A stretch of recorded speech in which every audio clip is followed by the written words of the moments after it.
موقع تھا کہ جہاں قائد اعظم علماء کو پیچھے کر دیتے اور اپنے جو پاکستان کا جھنڈا تھا وہ خود لہراتے، لیکن نہیں،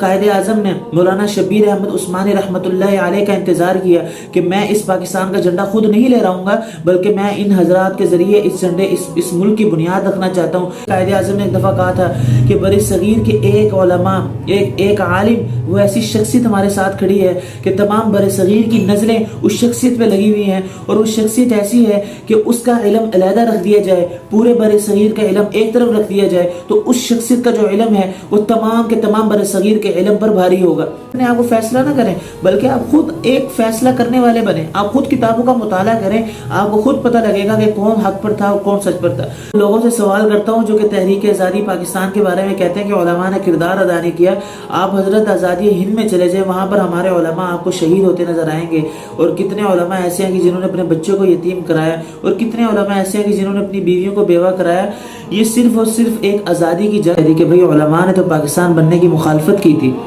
علماء تو پاکستان بنانے کے حق میں ہی نہیں تھے کہ پاکستان ایک الگ ریاست مسلمانوں کی بنے۔ لوگ اکثر کہتے ہیں کہ بھئی علماء تو تھے ہی نہیں، علماء نے کس کا ساتھ دیا ہے؟ اکثر ہمارے سیاستدان، اعلیٰ قسم کے سیاستدان اور سمجھدار سیاستدان یہ بات کر دیتے ہیں کہ علماء کو پاکستان کی سیاست میں نہیں آنا چاہیے، اس وجہ سے کہ ان کے جو بڑے تھے انہوں نے پاکستان بننے کی مخالفت کی تھی۔ جانے جب ہم نے تاریخ کا مطالعہ کیا، تاریخ پاکستان، داستان پاکستان، حصول آزادی، یہ کتب ایسی ہیں کہ جب ان کا مطالعہ کیا تو وہ جو شخص کی بات تھی اس کے بالکل مخالف آئی، کیونکہ علماء نے جتنا کردار تحریک آزادی پاکستان میں کیا ہے اس کا ہم تصور بھی نہیں کر سکتے۔ السلام علیکم ورحمۃ اللہ وبرکاتہ، امید ہے کہ آپ سب خیریت سے ہوں گے۔ آپ کل آج دیکھ رہے ہوں گے کہ جشن آزادی کا مہینہ ہے، ہر لوگ ہر طرف جو ہے وہ مسلمانوں پر جو اس پاکستان کو حاصل کرنے میں جو مشکلات ہیں، جو مصیبتیں آئیں، اور جو مسلمانوں نے کوششیں کی اس کا تذکرہ ہو رہا ہوتا ہے، اور مسلمانوں کی اس کوشش کو سراہا جاتا ہے، اور ان کی اس قربانی کو جو ہے نا ان کے لیے دعا کی جاتی ہے کہ اللہ رب العزت ان کی جو اس قربانی ہے اس کو قبول فرمائے۔ لیکن ساتھ ساتھ ایک طبقہ ایسا ہے ہمارے درمیان میں کہ جو یہ بات کہہ دیتا ہے کہ پاکستان کی آزادی میں ہر شخص نے کردار ادا کیا، صرف علماء نے نہیں کیا۔ تو اس طرح ہم بھی ایک جگہ بیٹھے ہوئے تھے تو وہاں پر ایک شخص نے یہ بات کہہ دی کہ بھئی علماء نے تو پاکستان بننے کی مخالفت کی تھی، علماء تو پاکستان بنانے کے حق میں ہی نہیں تھے کہ پاکستان ایک الگ ریاست مسلمانوں کی بنے۔ تو ہم وہاں پر کافی زیادہ خاموش رہے، لیکن پھر ہم نے کہا کہ کیوں نہ خود تاریخ کو دیکھیں، تاریخ کے اوراق کو پلٹیں، تاکہ ہمیں معلوم ہو کہ علماء کیا واقعی میں بغاوت کرنے والے تھے، کیا علماء نے واقعی میں پاکستان کی مخالفت کی تھی۔ تو یقین جانے جب ہم نے تاریخ کا مطالعہ کیا، تاریخ پاکستان، داستان پاکستان، حصول آزادی، یہ کتب ایسی ہیں کہ جب ان کا مطالعہ کیا تو وہ جو شخص کی بات تھی اس کے بالکل مخالف آئی،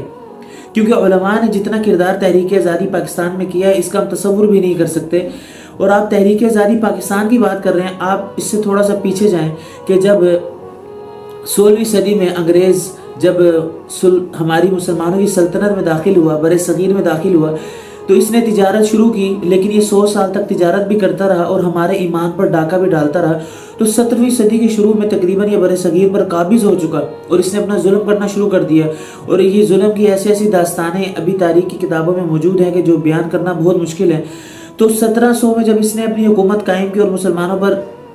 طرح طرح کے جو مظالم ہیں اس کو کرنا شروع کر دیا، تو جو سب سے پہلے جو ان کے خلاف کھڑا ہوا وہ حضرت شاہ ولی اللہ محدث دہلوی تھے۔ یہ وہ شخص تھے کہ جنہوں نے سب سے پہلے حکم دیا کہ اس انگریز کے خلاف جو ہے وہ جہاد کیا جائے، اس انگریز کے خلاف جہاد کیا جائے۔ جب یہ بات انہوں نے کہی تو حضرت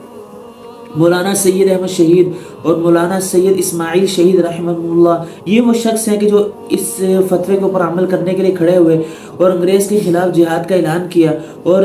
30 سال کی جدوجہد کے بعد انہوں نے، ان حضرات نے ایک اپنی جماعت بنا کر کئی علاقے جو ہیں وہ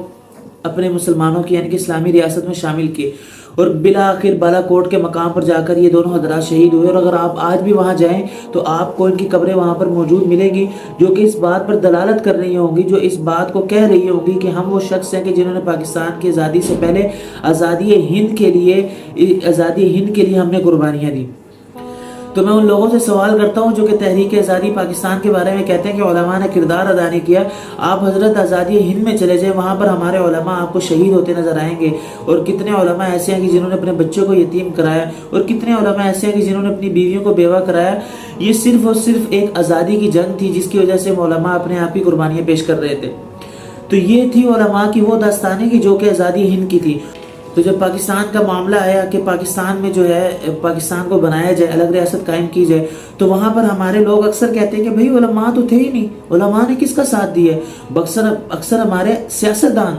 اعلیٰ قسم کے سیاستدان اور سمجھدار سیاستدان یہ بات کر دیتے ہیں کہ علماء کو پاکستان کی سیاست میں نہیں آنا چاہیے، اس وجہ سے کہ ان کے جو بڑے تھے انہوں نے پاکستان بننے کی مخالفت کی تھی۔ تو میں ان کو یہ بات کہنا چاہتا ہوں کہ آپ اپنی تاریخ کو پڑھیں، پاکستان کی تاریخ کو پڑھیں، آزادی پاکستان کی تاریخ کو پڑھیں، آپ کتابوں کو کھولیں تو صحیح، آپ کتابوں کو پڑھیں تو صحیح، آپ کو پتہ لگے کہ جتنا علماء نے اس پاکستان کے لیے قربانیاں دی، کسی عام بندے نے قربانیاں نہیں دی۔ آپ جب بھی پاکستان کی تاریخ کو پڑھیں گے تو آپ کو یقین جانے علماء صف اول میں نظر آئیں گے۔ ان میں سے سب سے پہلے مفتی اعظم مفتی محمد شفیع صاحب، مولانا شبیر احمد عثمانی صاحب، مولانا ظفر احمد عثمانی صاحب، یہ آپ کو تحریک پاکستان میں اول صف میں نظر آئیں گے۔ اس کے بعد آپ تھوڑا آگے جائیں، حکیم الامت حضرت مولانا اشرف علی تھانوی رحمۃ اللہ علیہ، حضرت بھی پاکستان کی تحریک میں صف اول میں شامل تھے، اگرچہ قیادت نہیں کی لیکن صف اول میں شامل تھے۔ اسی وجہ سے قائد اعظم نے ایک دفعہ کہا تھا کہ بر صغیر کے ایک علماء، ایک عالم، وہ ایسی شخصیت ہمارے ساتھ کھڑی ہے کہ تمام بر صغیر کی نظریں اس شخصیت پہ لگی ہوئی ہیں، اور وہ شخصیت ایسی ہے کہ اس کا علم علیحدہ رکھ دیا جائے، پورے بر صغیر کا علم ایک طرف رکھ دیا جائے تو اس شخصیت کا جو علم ہے وہ تمام کے تمام بر صغیر کے علم پر بھاری ہوگا۔ تو یہ وہ علماء ہیں کہ جنہوں نے پاکستان کے لیے قربانیاں دی اور پاکستان کی صف اول میں شامل ہوئے۔ یہ میں اپنے پاس سے کوئی بات نہیں کر رہا، یقین جانے جی 3-4 کتابیں پڑھنے کے بعد یہ میں نے بات آپ کے سامنے رکھی ہے۔ اور جب پاکستان بنا تو پاکستان بننے کے بعد بھی جب قرارداد پاکستان کا منصوبہ پیش ہوا کہ قرارداد پاکستان پیش کی جائے، تو اس وقت جب پاکستان کے جھنڈے کو لہرایا گیا تو یہ وہ موقع تھا کہ جہاں قائد اعظم علماء کو پیچھے کر دیتے اور اپنے جو پاکستان کا جھنڈا تھا وہ خود لہراتے، لیکن نہیں،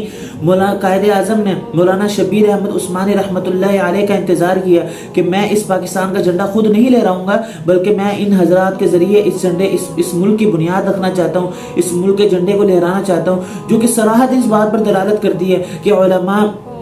پاکستان کے ساتھ مخلص تھے اور آج بھی مخلص ہیں۔ اب یہ بات جاننے کی ہے کہ یہ باتیں کیوں کی جاتی ہیں، میں آپ کو سیدھی صاف بات کہتا ہوں کہ یہ